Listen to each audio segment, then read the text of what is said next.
देखो last class में मेरे ख्याल में ये वाला क्वेश्चन हो गया था भारी भरकम सा, एक बार देख लो इसका मुंह फिर से। ये था 11 नंबर, यहां तक अपना हो गया था, अभी 12 नंबर से बिगिन कर रहे हैं फिर, ठीक है। टोटल इसमें शायद 20 या 22 क्वेश्चन। चलो 12 नंबर देखो। 12 नंबर में आपको दिया हुआ है कि ए बी सी डी ये चारों का चारों अपने आप में जो है वो जीपी में ऑलरेडी है, और आपको प्रूव करना है कि a power n plus b power n comma b power n plus c power n comma c power n plus d power n, ये सारा का सारा चीज किस में होगा? जीपी में होगा। मतलब ये चारों ऑलरेडी जीपी में है, इसमें कोई कंफ्यूजन नहीं है मेरे को, और मुझे शो करना है कि ये चारों जन भी ये तीनों जन भी किस में रहेगा? जीपी में रहेगा। अब एक बहुत ही सिंपल सा थॉट है कि अगर कोई 3 जन या 4 जन सपोज करो कि जीपी में है, आ जाओ, ठीक है। तो फर्स्ट ऑफ ऑल आप इसको अज्यूम कौन से कैटेगरी के हिसाब से कर सकते हो, ये सोचो कि फर्स्ट टर्म आपका ए हो गया, और कॉमन रेशियो का आप थोड़ी देर के लिए अगर आर मान के चलते हो तो फर्स्ट टर्म का वैल्यू विल बी ए। एक सेकेंड आ जाओ, फटाफट आ जाओ।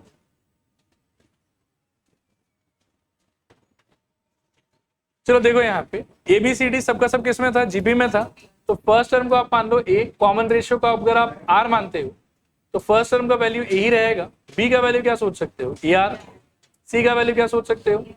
ए आर स्क्वायर। और डी का वैल्यू क्या सोच सकते हो? A R cube. देखना कहीं कंफ्यूजन रहे तो बताना, ए आर क्यूब, ठीक है। और किसी भी 3 चीज को जीपी में प्रूव करने का तरीका मेरे ख्याल में ये हो सकता है, देखो कि अगर इन तीनों को जीपी में रहना है तो सेकेंड वाला एक्सप्रेशन डिवाइडेड बाय फर्स्ट वाला एक्सप्रेशन का आंसर और third expression divided by second expression का आंसर अल्टीमेटली क्या रहना चाहिए? सेम। अगर ये रेशियो वाइज सेम रहता है तो वी कैन से कि ओवरऑल वो तीनों जन किस में रहेगा? जीपी में रहेगा। क्लैरिटी है यहाँ तक कि कंफ्यूजन है? क्लैरिटी है पक्का? लिखना स्टार्ट करो आप लोग भी, लिखो let the first term be small a, let the first term be small a and the common ratio be r and the common ratio be r. नीचे लिखो therefore a equals to a, मतलब first term equals to first term ही होगा क्योंकि ये a बोला हुआ है ना, इसलिए a equals to A. Second लिखो b is equals to, b को क्या लिख सकते हो बताओ? A R. c is equals to, very good, d is equals to, कहीं पर भी कंफ्यूजन रहे तो पूछ। आगे आप लिखो, अच्छा आपको चेक करना है कि पहले से पता है कि they are in GP? Check करना मतलब प्रूव करना हमको कि ये लोग जीपी में, तो चेक ही करेंगे एक तरीके से। चेक करने के लिए मैं क्या सजेस्ट कर रहा हूं, देखो कि पहले हम सेकेंड डिवाइडेड बाय फर्स्ट का रेशियो कैलकुलेट कर लेते। सब लोग ध्यान से बोर्ड पर देखते रहना। B power n plus c power n upon में a power n plus b power n. अभी मैं इसको सॉल्व करूंगा, और सॉल्विंग थोड़ा ध्यान से देखना कैलकुलेशन कैसे आता है। बी का मीनिंग आप लोग के लिए क्या है? A R. तो बी के जगह पर आप क्या लिख सकते हो बताना जरा? A R whole to the power N. What is the meaning of C for you? A R square, और टू द पावर कितना रहेगा? एन। डिवाइडेड बाई में क्या हो जाएगा बताओ? A to the power n, no change in this part. और b के जगह पर क्या लिख सकते हो बताओ फिर से? A r to the power, मतलब whole to the power n. यहां तक क्लैरिटी है पक्का? एक्सपोनेंट की प्रॉपर्टी से मुझे सोच समझ के बताओ आप कि इस एन को जब आप बांटोगे और इस एन को जब आप बांटोगे तो ये सारा टर्म्स कैसा बिहेव करेगा? क्या आंसर होना चाहिए सोचो? Let us together try. तो मेरे ख्याल में ऐसा होना चाहिए, बोलना जरा, a to the power n r to the power n plus a to the power n r to the power 2n upon में बोलो a to the power n plus a to the power n r to the power. चलेगा?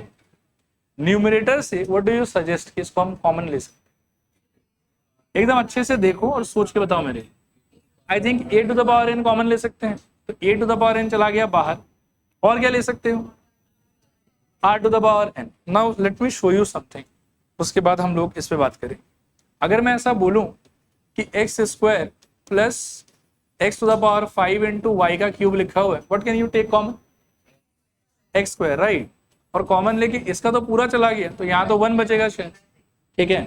और second part में what do you suggest, क्या बचेगा? अभी x power 5 था, right, x square चला गया बाहर, तो 5 में से 2 माइनस करके जो बचेगा वो लिखोगे आप वहां, क्या लिखोगे बताओ? X cube into Y cube, right. अभी ऐसे ही आपको यहाँ सोचना कि ए पावर एन तो दोनों में एज इट इज अवेलेबल है, तो इसके कॉमन में कोई टेंशन नहीं है। यहां पर r to the power n available है और यहां पर r to the power 2n available. Common क्या ले सकते हो, r to the power n। तो r to the power n तो चला गया अपना बाहर। फर्स्ट वाले में से मेरे को लगता है कि सब कोई बाहर चला गया, तो क्या बचेगा 1। सेकेंड वाले में मुझे ऐसा लगता है कि a to the power n तो बाहर चला गया, और यहाँ जो r to the power 2n था उसमें से n बाहर जो गया है, इसको मैं माइनस करूंगा कि क्या करूंगा, माइनस ही करूंगा। और 2n माइनस n कितना बचेगा, n। तो आपके पास ऊपर क्या बचेगा ओवरऑल बताओ, plus r to the power n। What do you say about denominator, denominator में कॉमन क्या ले सकते हो, you can only take a to the power n and अंदर what will be left 1 plus r to the power n। Now what do you say कि कटेगा क्या क्या, सोचना थोड़ा ध्यान से। मेरे को लगता है कि a पावर n भी गया और 1 plus are power n, 1 plus are power n ये भी गया। ओवरऑल आंसर कितना आया मेरा r to the power n। मतलब फर्स्ट रेशियो का अल्टीमेट आंसर कितना आ रहा है अपना r to the power n। कोई कंफ्यूजन यहां तक, कॉपी करो तो यहां तक फटाफट।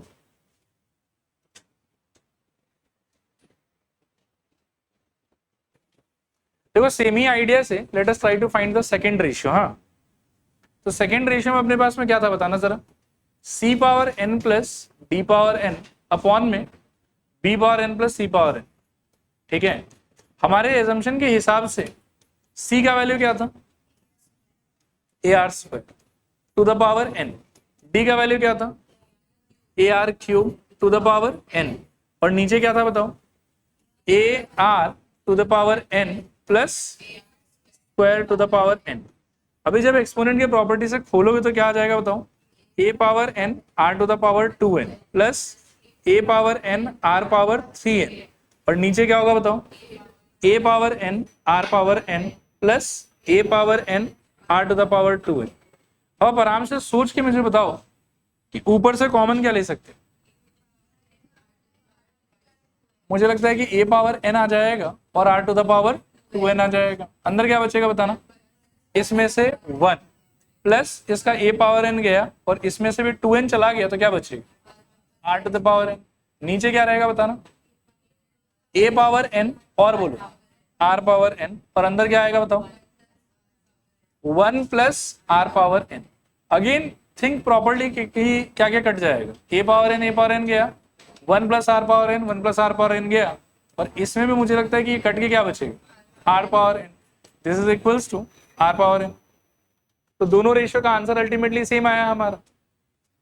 यहां तक कॉपी कर लो पहले एक बार, फिर आगे बात करते हैं।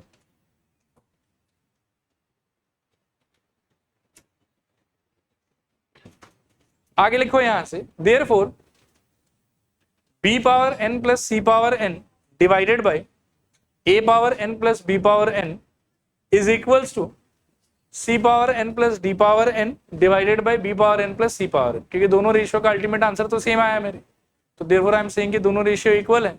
और नीचे लिखो hence a power n plus b power n, a power n plus b power n comma b power n plus c power n comma c power n plus d power n r in gp। Done. Okay, इसी का एक और part है, देखो इसमें आपको prove करना है कि a square plus B square plus C square into B square plus C square plus D square is equals to A B plus B C plus C D का होल स्क्वायर। तो since इसको भी मुझे prove करना है तो मैं directly LHS से आरएचएस या आरएचएस से एलएचएस मूव करने का भी ट्राई कर सकता हूँ और सेपरेटली दोनों पार्ट को सॉल्व भी कर सकता हूँ। तो मैं यहाँ कोशिश ये करूंगा कि दोनों पार्ट को अलग अलग से सॉल्व करूं और सेम आंसर अगर आया तो मैं बोलूंगा कि LHS is equals to RHS. ठीक है, लिखो एलएचएस। अब देखो एलएचएस में क्या आएगा आपके पास, a square plus B square plus C square whole thing into मेरे ख्याल में बी स्क्वायर प्लस सी स्क्वायर प्लस डी स्क्वायर। अच्छा रिकॉल करो कि ए का मतलब तो ए ही था, बी का मतलब क्या था ए आर, सी का मतलब क्या था ए आर स्क्वायर और डी का मतलब क्या था ए आर क्यूब। ये सारा आइडियाज का रिप्लेसमेंट कर देते हैं एक बार। तो ए के जगह पर we will keep A only, B के जगह पर क्या आ जाएगा ए आर, ध्यान से देखते जाना, कॉपी भी करना, और सी के जगह पर क्या आएगा का होल स्क्वायर। फिर दूसरे पार्ट में बी के जगह पर again I will start with A R का स्क्वायर प्लस सी के जगह पर ए आर स्क्वायर का स्क्वायर और प्लस डी के जगह पर ए आर क्यूब का होल स्क्वायर। एक बार यहां तक देखो, सारा आया समझ के नहीं आया समझ, ओके है पूरा का पूरा। थोड़ा थोड़ा सिंप्लीफाई करते हैं, देखना जरा आराम आराम से। तो ये हो जाएगा मेरे ख्याल में a square plus A square are square plus A square r power 4। Second वाले में आप लोग बता सकते हो क्या आएगा? एक बार बोलने का ट्राई करो। A square are square, very good. Next r to the power 4 और a square r to the power 6, very good. आया समझ? फर्स्ट ब्रैकेट में से ओवरऑल कुछ कॉमन ले सकता हूं क्या? सिर्फ ए स्क्वायर? नहीं, इसमें आर स्क्वायर तो नहीं आएगा, इसमें सिर्फ क्या आएगा? ए स्क्वायर। और सेकेंड वाले में से क्या सजेस्ट करते हैं? ए स्क्वायर इंटू आर स्क्वायर। और जो आप लोग सजेस्ट कर रहे हो, अगर मैं उसको कॉमन ले लूं तो बचेगा क्या, बताना जरा। फर्स्ट वाले में से आई थिंक ए स्क्वायर गया बाहर, अंदर क्या आएगा बताओ? 1 प्लस, ट्राई करो सब लोग, R square plus R to the power 4। Second वाले में से if I take A square are square outside तो क्या बचेगा बताना जरा। एक सेकेंड, हाँ, A square are square gone, अंदर क्या आएगा बताओ? 1 प्लस बोलो आर स्क्वायर अगेन और प्लस बोलो आर टू द पावर 4। देखो तो क्लैरिटी है इसके अंदर में पक्का? नहीं, देखो सुनो मैं बताता हूं। जब आप आर स्क्वायर कॉमन लेते हो ना, तो हर जगह से आप वो पावर सब्ट्रैक्ट करोगे। तो यहां से तो पूरा आर स्क्वायर चला गया, यहां आर पावर 4 था, 2 चला गया तो 2 बचे, और 6 में से 2 गया तो माइनस करना है आपको, और आपके पास क्या बचेगा? 4। क्लियर मेरे ख्याल में? अच्छा, इन दोनों का प्रोडक्ट क्या हो जाएगा बताओ, जो बाहर बाहर है? A to the power 4 r square, और इसको ये विल फाइंड कि दोनों सेम टू सेम है, दोनों ब्रैकेट का कंटेंट, ठीक है। तो ओवरऑल क्या हो जाएगा बताओ? 1 प्लस बोलो R square plus are power 4 का क्या हो जाएगा? Whole square. ये आपके एलएचएस का मोस्ट सिंप्लीफाइड रिजल्ट। करो फटाफट कॉपी, और कहीं पर भी कंफ्यूजन हो तो पूछना। अच्छा, इससे प्रूफ कंप्लीट हो गया कि अभी बस एलएचएस हुआ है? आरएचएस भी करना है हम लोग को। लिखो आरएचएस। आरएचएस में दिया हुआ क्या था बताना sir? A B plus B C plus C D का होल स्क्वायर। अब देखो यहां पर बहुत इजी है, ए का मतलब तो ए ही होगा, बी का मतलब क्या होगा? ए आर, बी का मतलब फिर से ए आर, सी का मतलब ए आर स्क्वायर, सी का मतलब मेरे ख्याल में ए आर स्क्वायर, और डी का मतलब क्या हो जाएगा? A R cube. ये हो गया इंडिविजुअल वैल्यूज का होल स्क्वायर। अब थोड़ा देखो इसका ओवरऑल सिंप्लीफाइड वैल्यू क्या होगा? ए स्क्वायर आर। सब लोग ट्राई करते रहना, कॉन्फिडेंस मिलेगा आप लोगों को। इसका आंसर ए स्क्वायर आर का क्यूब, और इसका आंसर प्लस ए स्क्वायर बोलो R to the power 5 whole to the power कितना? 2। अब आप सजेस्ट करो कि इन सारे में से what can we take common? A square भी और आर भी, अंदर क्या बचेगा बताओ? 1 plus are square plus R to the power 4, और पूरे पे लगाया हुआ रहेगा एक स्क्वायर। देखो क्लैरिटी है कि नहीं? ठीक है, क्योंकि मैंने आपको समझाया कि कॉमन लेते समय पावर को आपको क्या करना चाहिए? सब्ट्रैक्ट। तो अगर आर कॉमन लिया है तो यहां से आर स्क्वायर बचेगा, ये तो पूरा चला गया, और यहां से आर पावर 4 बचेगा। और अब ये जो 2 है ये इसको भी मिलेगा और ये इसको भी मिलेगा, मतलब सब पे ही 2 बटेगा मेरे ख्याल में। तो क्या हो जाना चाहिए बताओ? ए स्क्वायर का फिर से स्क्वायर, आर का एक बार स्क्वायर, और 1 plus are square plus are power 4 का फिर से स्क्वायर। ठीक है मेरे ख्याल में? खोलने पे ये क्या हो जाएगा बताओ? A to the power 4 r square और 1 plus are square plus are power 4 का होल स्क्वायर। देखो क्लियर है कि नहीं क्लियर? और इसके थ्रू हम कह सकते हैं कि एलएचएस का फाइनल एक्सप्रेशन आरएचएस का फाइनल एक्सप्रेशन क्या आया? Same. Therefore LHS is equals to RHS. हो गया कॉपी सबका यहां तक? पीछे वाला देखो, डन मेरे ख्याल में। चलो आगे यहां से,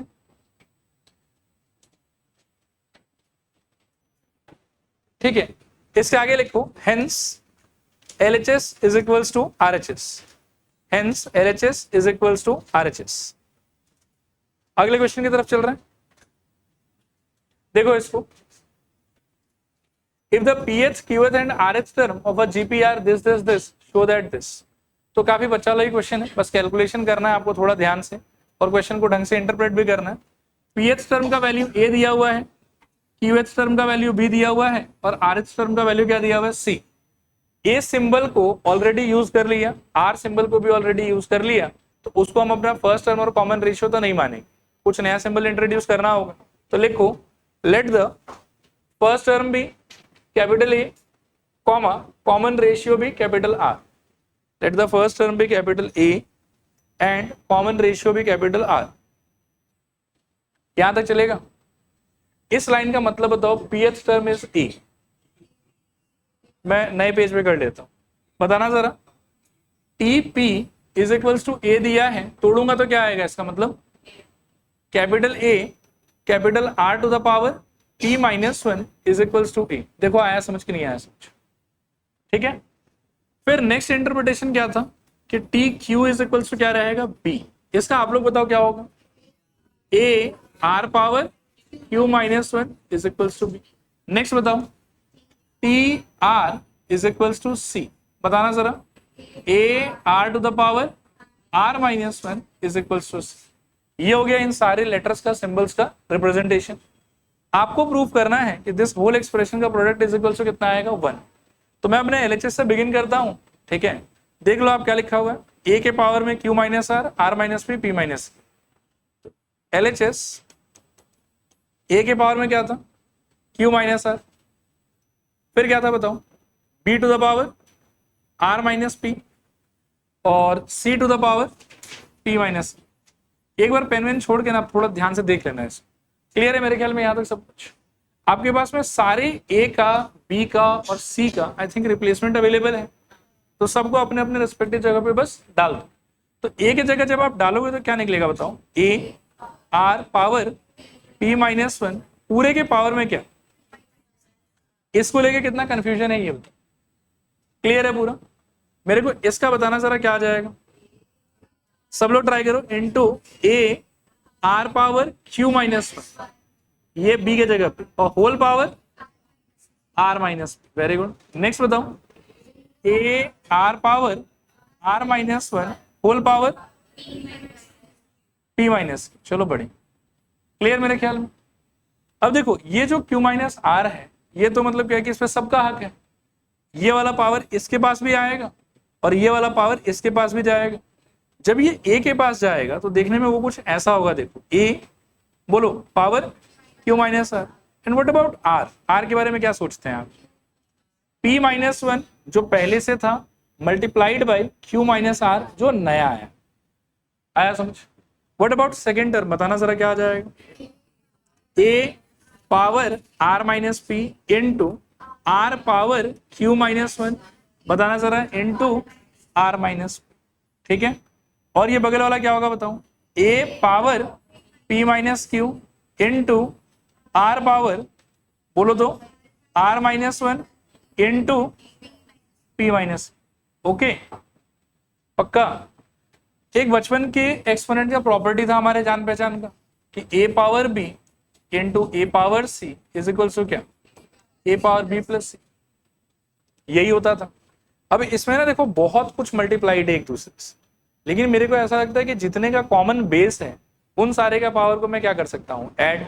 तो मेरे को बेस में ना दो ही वैरायटी दिखाई दे रही है, एक वैरायटी है A और दूसरा वैरायटी क्या है R। तो मैं सोच रहा हूँ कि सारे A के पावर को हम कंबाइन करके एक टर्म बना सकते हैं और सारे हम R के पावर को भी कंबाइन करके एक टर्म बना सकते हैं। A के पावर को कंबाइन करते समय आपको कोई परेशानी नहीं होगा because the powers are quite simple. ठीक है। लेकिन R के पावर के टाइम पर क्या होगा कि एक बार तो पहले आपको इनका प्रोडक्ट ब्रेक करना है और इनका प्रोडक्ट जब ब्रेक हो जाए उससे जो आंसर आएगा उस आंसर को आपको आपस में क्या करना है, add. Now you can be a मतलब क्या है कि चिल्ड्रन मतलब चाइल्ड जो इसको पहले ब्रेक करने के लिए एक और स्टेप बढ़ाएगा आपने और फिर उसको ऐड वैड करेगा। लेकिन फिर आप एक थोड़ा सा स्मार्ट बच्चा भी हो सकते हो। स्मार्ट बच्चा क्या करेगा, दिमाग में सोच लेगा इसका ब्रेकिंग क्या आएगा because that is not very tough. ठीक है। And whatever breaking comes to our mind, उस ब्रेकिंग को हम सीधा एक ही स्टेप में लिख के सटा देंगे। आया बात समझ? यहां देखना, मेरे गुरु बोलते थे कि एक्चुअली दो टाइप का बच्चा होता है, एक बच्चा जो लिख के काटता है और एक बच्चा जो काट के लिखता है। दूसरा कैटेगरी हमेशा अच्छा होता है, लिख के काटने वाला का आंसर हमेशा लंबा लंबा रहता है, तो अपन दूसरे कैटेगरी को ही फॉलो करेंगे, बस आप ध्यान से देखिएगा। हाँ देखिए यहाँ पे दिस इज इक्वल्स टू ए के पावर में, मैं चाहूंगा कि आप लोग बोले कि क्या आना चाहिए, अच्छा लगेगा, बताइए एकदम प्रेम प्यार से, धीरे धीरे, और आर माइनस पी, और बोलिए P minus Q. Any confusion? इसमें तो होना भी नहीं चाहिए था। आर पावर, अब थोड़ा दिल पे हाथ रख के, पेशेंस रख के, लंबा सांस लेके बोलिए क्या आना चाहिए। पी से टूटेगा ये, तो बोलिए क्या होगा, P Q minus P R minus Q plus are.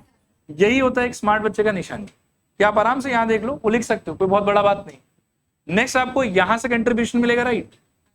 चलिए कोशिश कीजिए, प्लस क्यू आर, सब लोग ट्राई कीजिए, plus q r minus p q, और बोलिए माइनस आर प्लस पी। मैं एक सेकंड रुक जाता हूं, देखो किसी को कंफ्यूजन है कि क्लियर है सर? पक्का 100%? लास्ट टर्म क्या रहे हैं बताओ, क्या है? थोड़ा कोशिश करो सब लोग, बोलो आरपी माइनस आर क्यू, ठीक है ना? तो प्लस मेरे ख्याल में आरपी माइनस आर क्यू, और फिर -1 से मल्टीप्लाई करोगे जब क्या हो जाएगा, माइनस पी प्लस क्यू, ठीक है? अब आप आंख बंद करके बिना कुछ सोचे, बिना कुछ समझे सबको काट दीजिए। वैसे मैं आज में for the first and last time feel करा देता हूं कि कौन किससे कट रहा है, but in the examination you don't have to observe कि कौन किससे कट रहा है, everybody has to get cancel, ठीक है? यहां देखिए एक बार, minus r minus p minus Q plus q, सब गया। वहां पर भी ऐसा ही है, प्लस पी क्यू और minus p Q, minus P r plus p r, फिर plus q r minus Q plus q, minus p minus r plus r, cut गया सारा। This is equals to a to the power 0 into r to the power 0 which is equals to 1, which is equals to RHS, ठीक है? अब आप चाहते तो already ये लंबा है, और एक स्टेप में आप जबरदस्ती बस इसके ब्रेकिंग को शो करने के लिए और एक स्टेप बढ़ा सकते थे, लेकिन उसका कोई काम नहीं है, इतना तो खुद ही कर सकते हैं हम लोग मेंटली। करो फटाफट, कॉपी कर लो जिनका बचा हुआ, ठीक है? चल रहे हैं अगले क्वेश्चन की तरफ, पढ़ो एक बार इसको।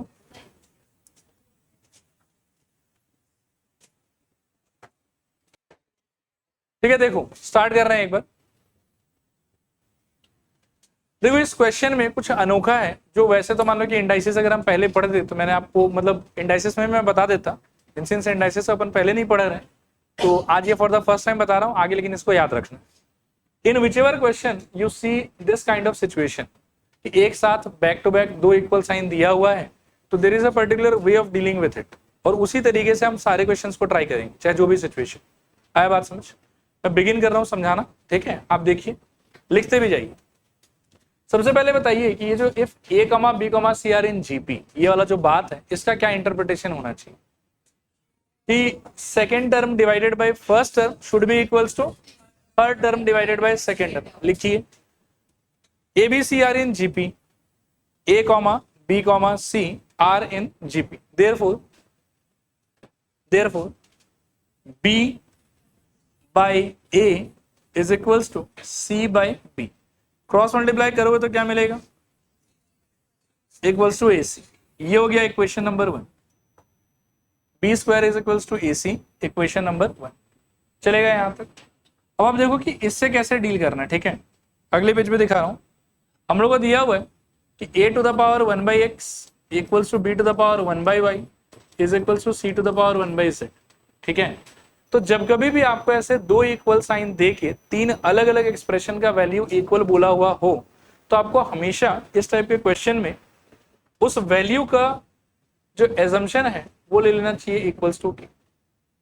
मतलब बेसिकली ये बोलना क्या चाह रहा है कि ये आदमी और ये आदमी by looks they are different, लेकिन बाय वैल्यू इसका आने वाला आंसर, इसका आने वाला आंसर और इसका आने वाला आंसर क्या रहना चाहिए, सेम। और मैं कहता हूं कि उस आंसर को ही हम के मान लेते हैं एक बार के, मुझे नहीं पता कि आंसर क्या हो, तो फॉर द टाइम भी लेट अस अज्यूम कि इसका तीनों का आंसर आएगा सेम, और वो आंसर क्या होगा, के होगा। वो आंसर क्या होगा, के होगा। ब्रैकेट में चाहे तो सेफ्टी के लिए हम बोल सकते हैं कि लेट लिया मैंने, ठीक है? इसके बाद में क्या है कि मैं तीनों पार्ट को, तीनों अलग अलग एक्सप्रेशन को के से इक्वेट करूं, क्योंकि फर्स्ट का आंसर भी के होना चाहिए, सेकंड का आंसर भी के होना चाहिए और थर्ड का आंसर भी क्या होना चाहिए, के होना चाहिए। अब देखो कि इससे अपने को क्या मिलेगा, इससे अपने को मिलेगा a power 1/x is equals to K, और बोलो b power 1/y is equals to K, और बोलो तो c power 1/z is equals to कितना, के। आई होप समझ में आ रहा होगा। इसका ना देखो एक बहुत ही बेकार सा बात है, इस बात को समझो थोड़ा सा। रूट ओवर एक्स का आंसर अगर 6 है तो एक्स का आंसर क्या हो,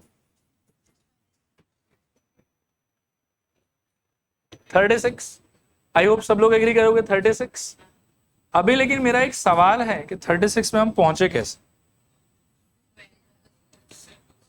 तो अब देखो प्रोसेसिंग को समझते हैं थोड़ा सा। Root over X equals to 6 का मतलब था काइंड ऑफ कि X power half equals to 6, और यहां से हमने क्या करा कि एक्स का वैल्यू ढूंढने के लिए इस हाफ को वहां शिफ्ट किया, और वहां शिफ्टिंग के चक्कर में पावर लेफ्ट वाला राइट में भी जाके रहेगा तो पावर में ही, लेकिन पावर में उसका वैल्यू कैसा हो जाएगा, reciprocal, and it is going to become what, x is equals to मेरे ख्याल में 6 का square, and from there we can say कि चलो ठीक है x का आंसर कितना आ जाएगा, 36। आया समझ। थोड़ा और देखो, एक और चीज बात करते हैं थोड़ा सा। मान लो कि ऐसा रहता कि cube root of x is equal to let's say 3, तो x इक्वल्स टू क्या आता है यहाँ से 27। लेकिन फिर एक बार सोचो यार कि ये 27 आने का प्रोसेस क्या है। तो प्रोसेस कुछ ऐसा है कि इसको यदि आप ध्यान से सोचोगे तो this is nothing but x power 1/3 equals to 3। अब इधर का पावर उधर जाके फिर पावर में बैठेगा, लेकिन साइड स्विच करने के चक्कर में, ये इक्वल साइन को छलांग लगाने के चक्कर में, वो जो भी यहाँ है वहां जाके क्या हो जाएगा, उसका रेसिप्रोकल, और 1/3 का उधर जाके क्या हो जाएगा बताओ, 3। ठीक है ना, 3 हो जाएगा। So this is going to give us x equals to 3 का cube, and hence x equals to कितना आ जाएगा 27। Now that idea is very important for, वही आइडिया हम लोग यहाँ यूज करेंगे। अब यहां से सपोज करो कि इस पावर को यदि मैं उस साइड शिफ्ट करता हूं तो आप बताओ क्या आना चाहिए, a is equals to k to the power x। Comfortable? बताओ मेरे को सेकंड वाले में क्या हो जाएगा, b equals to k to the power y, and third वाले में क्या हो जाएगा, c is equals to k to the power z। Okay, clear पक्का? अच्छा अब ध्यान से देखना, अब आपके पास में क्या हुआ कि a का, b का, c का सबका वैल्यू आ गया इन टर्म्स ऑफ k। पहले क्या परेशानी था कि इन तीनों का चेहरा अलग था, क्वेश्चन बोलता था कि वैल्यू तो सेम रहेगा, तो मैंने उस सेम वैल्यू को थोड़ी देर के लिए के मान लिया। अब मैंने ए बी सी तीनों को सेम वेरिएबल के टर्म्स में एक्सप्रेस कर लिया। किसके टर्म्स में एक्सप्रेस कर लिया, के टर्म्स में। अब जो भी ए का, बी का, सी का आंसर आया है मेरा, वो हम डाल देंगे पिछले वाले रिजल्ट। रिजल्ट क्या था मेरा, b square is equals to a c. ठीक है, इसमें डाल देते। तब देखो क्या होगा, नाउ ध्यान से सुन, now b square was already equals to a c. मैं बस वैल्यू डालूंगा तो बी का आंसर क्या है, k power y, so it will be k power y k power में 2 is equals to a into c, यानी कि k power x into k power z. Solve करने पे ये हो जाएगा के power 2y is equals to में के power x plus Z. Okay यहां तक। अब हम बचपन से ये क्लास 8-9 से तो जानते ही हैं कि दोनों साइड हमको बोल रहा है कि वैल्यू इक्वल आएगा, बेस भी सेम है दोनों तरफ, तो अल्टीमेटली इसका कंक्लूजन क्या होगा कि power has to be same. तो यहां से पावर मेरे को क्या मिलेगा बताओ, so this implicates 2y is equals to x plus z। वैसे तो मैं यहां से भी आंसर क्लेम कर सकता हूं, लेकिन समझाने के पर्पज से मुझे आप एक बात बताओ कि अगर x को, y को और z को AP में रहने का मन है, किस में रहने का मन है बताओ, AP में रहने का मन है, तो व्हाट इज द कंडीशन जो इनको सेटिस्फाई करना पड़ेगा। जीपी के लिए इट इज कि कंसेक्यूटिव टर्म का रेशियो सेम होना चाहिए, और एपी के लिए इट इज कि कंसेक्यूटिव टर्म का डिफरेंस सेम होना चाहिए। तो क्या होना चाहिए बताओ मेरे को, y minus X should be equals to z minus 1। कितना कंफ्यूजन है इस चीज को लेकर और कितना क्लैरिटी, पूरा क्लैरिटी है। अब यहां से यदि मैं y को यहां स्विच कर दूं तो क्या मिलेगा मेरे को बताओ, 2y is equals to x वहां जाके x plus z। Is that okay? ठीक है, मतलब अगर कोई 3 आदमी जीपी में है तो वो ये कंडीशन सेटिस्फाई करेगा, और वो अगर ये कंडीशन सेटिस्फाई करेगा तो वो 3 आदमी किस में हो जाएगा, जीपी में हो जाएगा। क्या वो कंडीशन सेटिस्फाई हो गया? यस हो गया। तो क्या मैं यहां से कह सकता हूं कि therefore x, y, z are in GP, sorry AP? Yes. और अगर फिर भी कंफ्यूजन है आपको तो आप सोच लो कि एपी में होने के लिए क्या होना पड़ेगा, कंसेक्यूटिव टर्म का डिफरेंस सेम। वो वाला स्टेप आप यहाँ से क्रिएट कर सकते हो।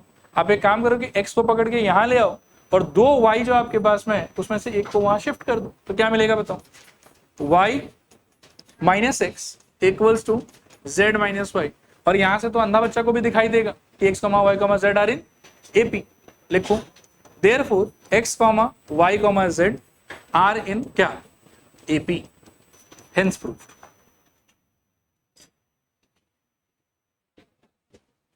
ठीक है, देखो अगला क्वेश्चन। ओके, अब यहां से देखो एक बार कि वर्ड प्रॉब्लम स्टार्ट हो रहा है। ठीक है, अब वर्ड प्रॉब्लम में भी ये क्या है मैं आपको थोड़ा बता देता हूं। देखो क्लास 10 अभी रिसेंटली पढ़ के आए हैं हम। Try to recall chapter of pair of linear equation in 2 variable और try to recall chapter of quadratic equation. तो हर एक चैप्टर में क्या है कि इन जनरल थीम ऐसा होता है कि पहले आपको क्वाड्रेटिक इक्वेशन सॉल्व कैसे होता है ये सिखाया जाता है। ठीक है, फिर आपको कुछ क्वाड्रेटिक इक्वेशन दिया जाता है, बोले कि इन लोग को सॉल्व करके देखो। लेकिन जैसे ही आपको सॉल्व करना आ जाता है उसके बाद में क्वेश्चंस का कैटेगरी कैसा होता है कि आपको एक रियल लाइफ सिचुएशन दिया हुआ है, आपको खुद ही अपने हाथ से क्वाड्रेटिक इक्वेशन भी बनाना है, उस इक्वेशन को फर्दर सॉल्व भी करना है और फिर उस रियल लाइफ सिचुएशन के ऊपर में आपको कुछ ना कुछ कमेंट करना है। Do you get that point? तो अभी क्या होगा, देखो कि अभी तक क्या हो रहा था कि सारा जीपी में कुछ ना कुछ क्वेश्चन आ रहा था हमारे पास। अब क्या होगा कि हमारे पास में एक रियल लाइफ सिचुएशन डिस्क्राइब्ड होगा और उस रियल लाइफ सिचुएशन को हमको डिसाइफर करके डिकोड करके, ठीक है, पहले तो उसको जीपी में कन्वर्ट करना है और फिर जीपी जब हमको मिल जाएगा फिर उसी रियल लाइफ सिचुएशन के कोई एक पर्टिकुलर टाइम के बारे में, कोई एक पर्टिकुलर पॉइंट के बारे में कमेंट भी करना है। उस टाइप का क्वेश्चंस रहेगा। ठीक है, ये क्वेश्चंस वैसे बहुत इजी होता है अगर आपको थीम पता हो, करना आता हो, और यदि आपको वो सब चीज नहीं आता है तो ये सब क्वेश्चन आप ऐसा कह सकते हो कि चैप्टर का टफेस्ट क्वेश्चन एक तरीके से। ठीक है, तो पूरा तन मन धन लगा के आओ, देखते हैं। मेरे ख्याल में तो आ जाएगा, बहुत आसान है, पढ़ के देखो एक बार। चलो देखो, at the end of each year the value of a certain machine has depreciated by 20% of its value at the beginning of that year.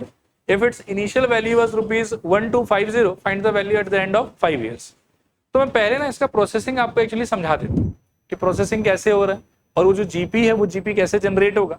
But to be honest आपको अपने सोल्यूशन में वो सब एक्सप्लेन करने का जरूरत नहीं, आप सोल्यूशन को डायरेक्टली लिख सकते हो। ठीक है, डेप्रिसिएशन का मतलब पता है आपको, आप कोई भी सामान यूज करके कुछ दिन अगर उसको मतलब खरीद के कुछ दिन अगर उसको यूज कर लेते हैं तो वैल्यू उसका जनरली देखा गया है कि कम हो जाता है। कुछ कुछ चीज में हालांकि अप्रिशिएट भी होता है, मान लीजिए जमीन आपने खरीदा और कुछ साल के बाद में वैल्यू डेप्रिशिएट नहीं होगा, अप्रिशिएट होगा। लेकिन मैक्सिमम जितना इलेक्ट्रॉनिक गुड हो गया, ये कार हो गया, ये कुछ हो गया, तो उन सब चीज का वैल्यू क्या होता है? डेप्रिशिएट हो जाता है। कि आज आप खरीदो मान लो कि 1 लाख रुपए में और आज से 1 साल के बाद में बेचने जाओ तो उसका 50,000 या मान लो कि 40,000 ही मिलेगा, 1 लाख नहीं मिलेगा आपको। ठीक है, तो डेप्रिशिएशन इज दैट आइडिया।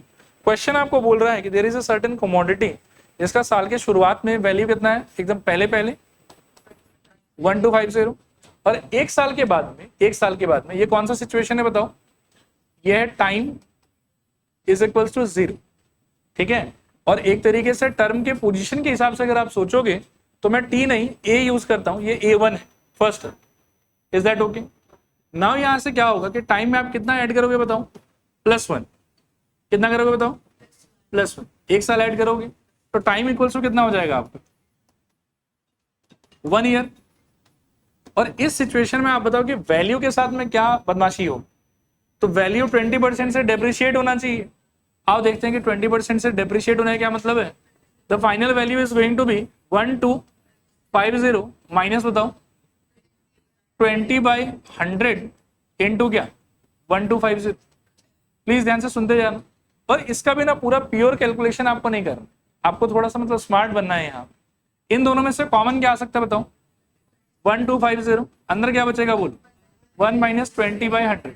20/100 का सिंप्लीफाइड फॉर्म बताओ? 1/5। और 1 माइनस 1/5 का आंसर 4/5। मतलब इसको काटूंगा तो ये हो गया 1/5 और 1 माइनस 1/5 का आंसर 4/5। तो ऑल टुगेदर जो मेरे 1 साल के बाद का वैल्यू आया that is nothing but 1250 into 4/5। How do you feel about this? ठीक है, ओके है।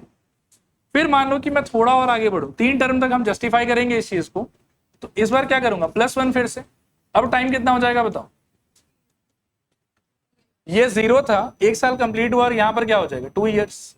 ठीक है, और ये टेक्निकली मेरे सीक्वेंस का कौन सा टर्म है? ये सेकेंड टर्म। ठीक है, 2 साल के बाद में आप मेरे को बताओ कि क्या होगा। ये वैल्यू था 1 साल के एंड में, 1 साल जब ये और क्रॉस करेगा तो ये अपने वैल्यू का कितना परसेंट लूज कर देगा, 20%। तो इसका वैल्यू और 1 साल के बाद में क्या बचेगा, सोचो, सोचना, हाँ सोचना। ये वैल्यू था शुरुआत में, it is going to be 1250 into 4/5। देखो हमको वैल्यू में एक्चुअली इंटरेस्ट नहीं है, हमको तो मतलब इस पैटर्न में इंटरेस्ट। माइनस ये कितना लूज करेगा बताओ, 20/100 इंटू वट, 1250 इंटू 4/5। क्लियर है कि कंफ्यूजन है इसमें बताओ, पक्का? व्हाट डू यू थिंक, इन दोनों पार्ट में से कॉमन क्या लिया जा सकता? 1250 इंटू 4/5 कॉमन, अंदर बचेगा फर्स्ट पार्ट से 1 और सेकेंड पार्ट से अगेन इट इज 20/100। चलेगा? 20/100 काटने के बाद में फिर से क्या देगा, 1/5, और 1 माइनस 1/5 फिर से क्या हो जाएगा, 4/5।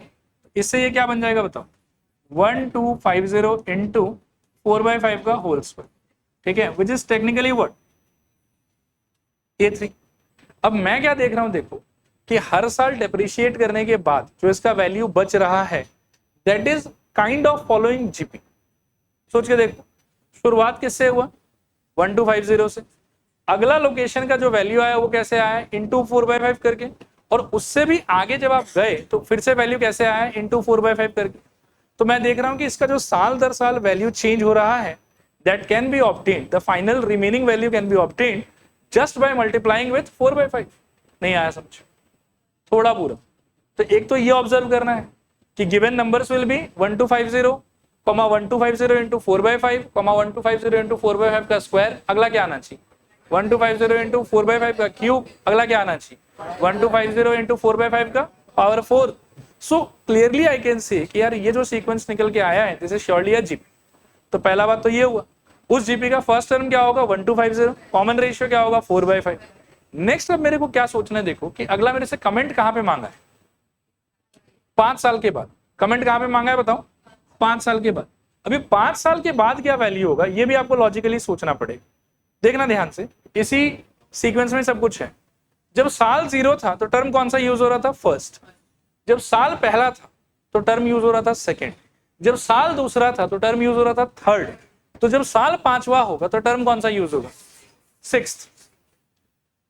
टाइम से 1 यूनिट आगे आ रहा है तो टाइम 0 पे फर्स्ट टर्म, टाइम 1 ईयर पे second term, time second year पे थर्ड टर्म, तो टाइम 5th ईयर पे कौन सा टर्म, 6th टर्म। आया बात समझ, लिखो, the sequence will be,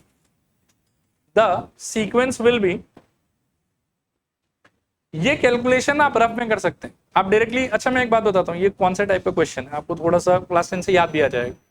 class 10 में आपको याद है कि एपी के एक्सरसाइज एकदम बिगिनिंग में एक क्वेश्चन हुआ करता था कि एक टैक्सी है, वो 1 किलोमीटर जाएगा तो इतना बिल आएगा, 2 किलोमीटर जाएगा तो इतना बिल आएगा, बताओ इसमें जो फेयर्स आएगा डिफरेंट वो एपी होगा कि नहीं होगा।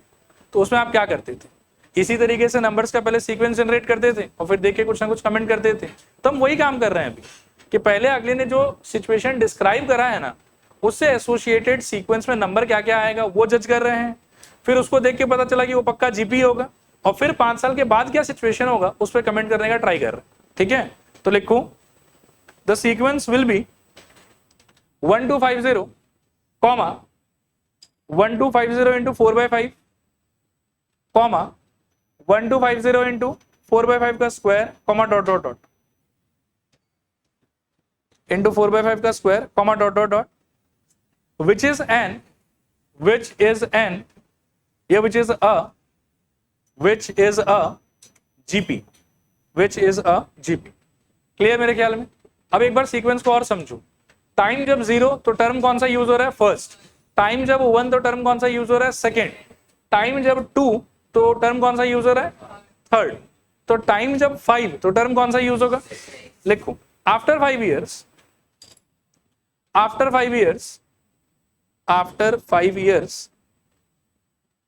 the value is equals to ऐसे बोल दो A6 which is equals to A r power 5 which is equals to 1250 into R का वैल्यू कितना है 4/5 टू द पावर 5।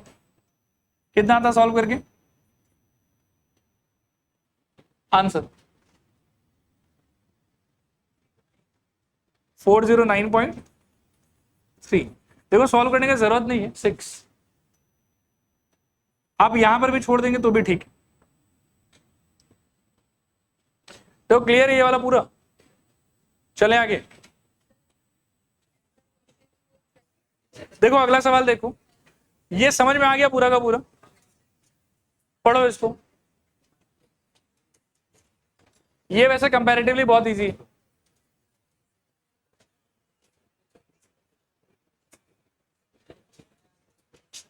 लिखो रेक्टेंगुलर सॉलिड मतलब क्यूबॉइड। क्यूबॉइड का वॉल्यूम का फॉर्मूला कितने लोगों पे डिपेंड कर रहा है 3 लोगों पे, और वो तीनों आदमी क्या चीज में बोला हुआ है आर इन जीपी, और उनका वॉल्यूम बताया हुआ है मेरे को 216, और वॉल्यूम का वैल्यू मतलब प्रोडक्ट। आया बात समझ? तो 3 आदमी जीपी में है और उन तीनों का डायरेक्टली या इनडायरेक्टली क्या बताया हुआ हमको प्रोडक्ट। तो चॉइस क्या होना चाहिए मेरा ए बाय आर, ए और ए आर। याद है ये वाला चीज, लिखो let the dimensions be, let the dimensions be a by r comma a comma ar, a by r comma a comma ar। आगे लिखो according to question volume is equals to, पहले इसी को एक्सप्लोर कर रहे हैं, 216, this implies a by r into a into ar is equals to 216। मेरे ख्याल में आर कौन, यहां से a का क्यूब इज इक्वल्स टू 6 का क्यूब, और यहां से a इक्वल्स टू कितना 6, a इक्वल्स टू 6। ठीक है, अब आगे देखो सरफेस एरिया का वैल्यू 252 दिया हुआ है। सरफेस एरिया का formula 2 into l b plus b h plus h l. आओ एक्सप्लोर करते हैं इसको भी। इसके आगे surface area equals to 252, this implies 2 times of l b का मतलब क्या हो जाएगा a by r into a, plus b h का मतलब क्या हो जाएगा ए इंटू ए आर, और प्लस एच एल का मतलब क्या हो जाएगा A R into A by R, is equals to कितना 252। मेरे ख्याल में 2 और 252 कट जाएगा तो 126, और सब में से शायद ए स्क्वायर कॉमन भी आ जाएगा, अंदर बचेगा 1 बाई आर प्लस आर, और प्लस आर आर कौन, तो 1 इज इक्वल्स टू 126। ए ऑलरेडी मेरे ख्याल में 6 आ रखा है हम लोग का, तो बिठाने से ये हो जाएगा 36 times of 1 by r plus r plus 1 equals to 126। यहां से 1 by r plus r plus 1 equals to 126/36 cut जाएगा ये वाला शायद। कितना आ रहा है 7/2। चलो मान लेते हैं सही बोल रहे हो। फिर 1 को वहां भेज दो और इनका एलसीएम ले लो, तो r 1 plus are square equals to 7/2 minus 1 कितना हो जाएगा 5/2, और यहां से क्रॉस मल्टीप्लाई अगर करोगे तो मेरे ख्याल में 2 plus 2r square equals to 5r। इसको खींच के यहां ले आओ तो 2r square minus 5r plus 2 equals to 0। Into करने पे 5 और ऐड करने इंटू करने पे 4 और ऐड करने पे 5 चाहिए, क्या होगा मेरे ख्याल में -4r minus r plus 2 equals to 0। इन दोनों में से 2r कॉमन, अंदर बचेगा मेरे ख्याल में r माइनस 2, और इनमें से मेरे ख्याल में -1 कॉमन, अंदर बचेगा r minus 2, this is equals to 0। दोनों में से r माइनस 2 कॉमन, तो यहां बचेगा 2r minus 1 equals to 0। So r equals to 2 और r इक्वल्स टू हाफ। अच्छा r को ये आंसर मान लेंगे क्या, हमको तो डायमेंशन ढूंढना है और डायमेंशन के बाद में फिर लॉन्गेस्ट साइड भी बताना है। तो a अपना कितना आएगा बताओ, 2 केस में जाएगा ये क्योंकि r का 2 वैल्यू है। एक में a equals to 6, r equals to 2, और दूसरे में a equals to 6, r equals to हाफ। फर्स्ट वाले में डायमेंशंस क्या क्या होगा बताओ? फॉर्मेट क्या था हमारा? a बाई आर, a और ए आर, उस हिसाब से 6/2 और बोलो 6 और बोलो 6 इंटू 2, सॉल्व करने पे 3, 6, 12, और इसको यदि एक्सप्लोर करते हो तो क्या हो जाएगा बताओ? 6/2 कॉमा 6 और फिर 6 इंटू हाफ, सॉल्व करने पे ये क्या हो जाएगा? 12, 6 और 3। लॉन्गेस्ट साइड कौन सा होगा दोनों केस में? 12 ही होना चाहिए। नीचे एक कमेंट लिख दो कि hence the longest side will be, the longest side will be 12 centimetre बोला था क्या? हाँ ठीक, 12 centimetre. The longest side will be 12 centimetre. आज रुक जाते हैं यहाँ पे, बाकी अगले क्लास देखेंगे।